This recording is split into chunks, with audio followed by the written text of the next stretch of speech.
Hey everybody, welcome back to the SmokeMidwest.com YouTube channel.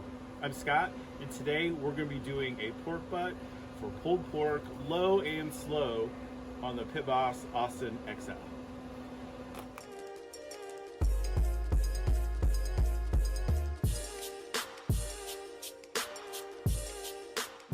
So before we get going, I'd really appreciate it if you guys hit that subscribe button. Also hit the like button if you found this video useful, you liked it, and also leave me a comment. Let me know what you think. I love reading the comments. I respond to most of them, so really appreciate that. So what we got here today is a 7-pound premium pork butt. It's from Walmart, so it's nothing too fancy, nothing special, but it is a nice chunk of meat. It feels super loose and tender already, which I really like. We're gonna leave the fat cap on it. In fact, I didn't do any trimming to this yet at all, and I'm not going to. We're just gonna roll with it as it is and keep it super simple. So what we're gonna do is we're gonna put some mustard on it as a binder, and then hit it with a base layer, the Smoked Midwest all-purpose, and then over top with the sweet heat rub. This is by far my favorite combination on pork. Pork butt, pork ribs, all of that good stuff. So let's get at it. So I'm going to use mustard as a binder. Truth be told, I don't like mustard. I know a lot of people do. I don't taste it with the end result, but I do think it's a good binder for the rub to help everything stick. Some people use Worcestershire sauce, oil, like olive oil, something like that. That works. That's cool. Some don't use a binder at all. That's cool as well. That works. So, like I said, we're gonna start first layer with all-purpose. Just a nice light coat of it. I like the all-purpose because it has salt, pepper, garlic. Good blend of it. I think it's a fantastic base layer on just about everything. So we're gonna hit the other side here. Make sure you get the sides. I like to just pat it in a little bit to help it stick.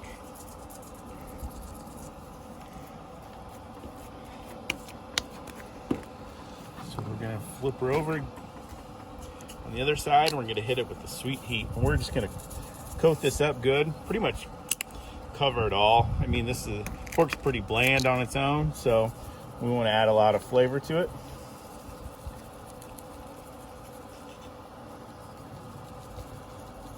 I like the sweet heat. It obviously has a little heat to it. Good blend of sugar. I think it just pairs really good with pork.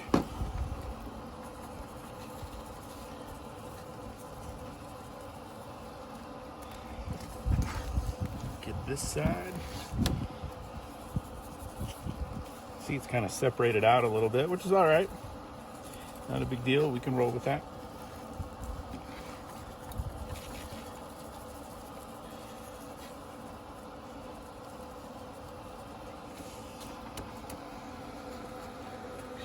Side a little bit.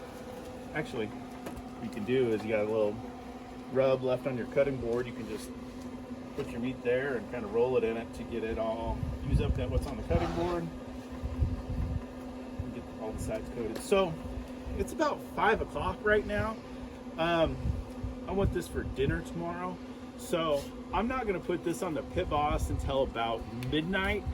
Cooking it low and slow, it's going to take a while, so I'm gonna put it on at midnight. I'm not gonna film it, so I'll catch up with you guys about 7 a.m. tomorrow morning. I'm just gonna put this in the fridge, seasoned up like this. That seasoning's just gonna kind of melt on there, kind of infuse on the meat a little bit, which letting it sit like that, although not required, it adds a little something to it, and I think it makes a little bit better flavor on the outside. So we'll see you guys tomorrow morning about 7 a.m. All right, we got some bonus video coming at you.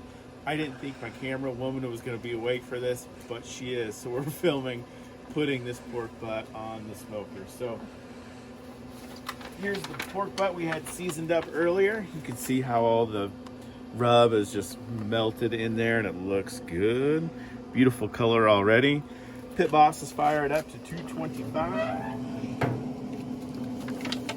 So So what I got is the pork butt on a little cooling rack. And so this makes it much easier to handle, especially when this thing's done. It's just gonna wanna fall apart. So we put it on there.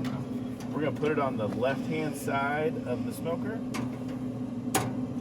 If you watched one of my review videos, you'd know that the left-hand side of the smoker is about where 225, because that's what we have it set at. So it's gonna be 225 clear at the left. It's gonna be hotter as you go to the right. So we have it set at 225, and we're just gonna let it roll. It's about midnight, and we'll see you in the morning. So it's 8:30 the next morning. The pork butt's been on 8.5 hours. Just been letting it ride. I haven't been spritzing it. I haven't been doing anything to it. Honestly, I haven't even looked at it. So let's take a look at it together. Looks real nice. Looks like the bark is set up real good. I don't have a temperature probe in it, so let's just take a quick read on it now and see where we're at. 163, 164. So right about into the stall period, kind of where I expected it to be at this point. So what I'm gonna do is we're gonna wrap it up. So I put it on that foil pan last night, and I put it on that cooling rack last night. I'm just gonna leave it on there and put it into this half pan here. And we're gonna wrap it up just like this. Now you could wrap it up tight in foil. This works too. This is pretty easy with the little cooling rack there. You could put a little juice or something in the bottom of that to help steam it or something like that. I'm just gonna let it ride as is. And what I'm gonna do is put a temperature probe in here just to get an idea of where we're at. Right there in the middle. So I want to pull it about 200 degrees. So got the probe in it. We're gonna wrap it in foil.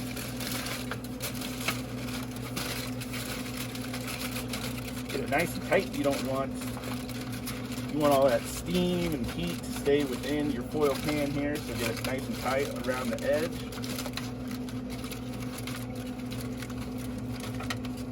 And then we're gonna let it ride. And we'll come back to this when it's about 200 degrees. All right, so my temperature alarm is going off. We're at 201.4, which is good because I'm almost out of pellets. It's noon, so it's been exactly 12 hours since I put this on. So what we're gonna do is take the foil off, see how tender it is. That looks amazing. The bark is still there. Even though we wrapped it, the bark still looks really good.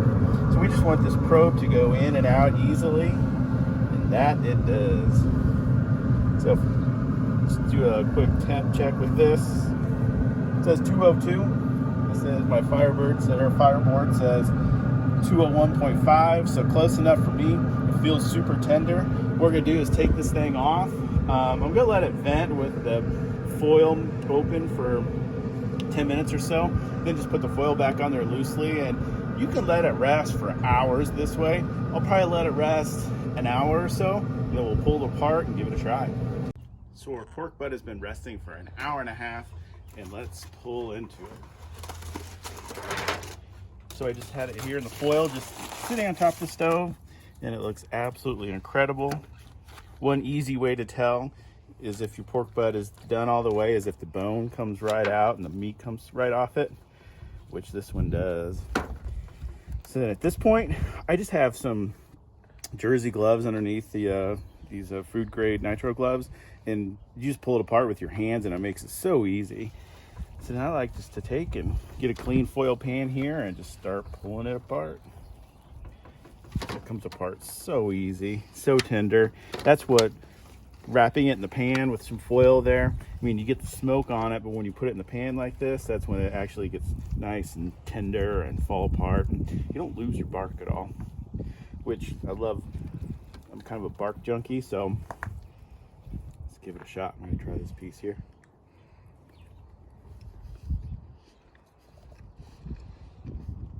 Good smoke flavor, but it's not over the top by any means. The rub on there is fantastic. super tender, super moist. I'm gonna make these into some pulled pork sliders. Hey everybody, thanks for watching. We'll see you in the next video.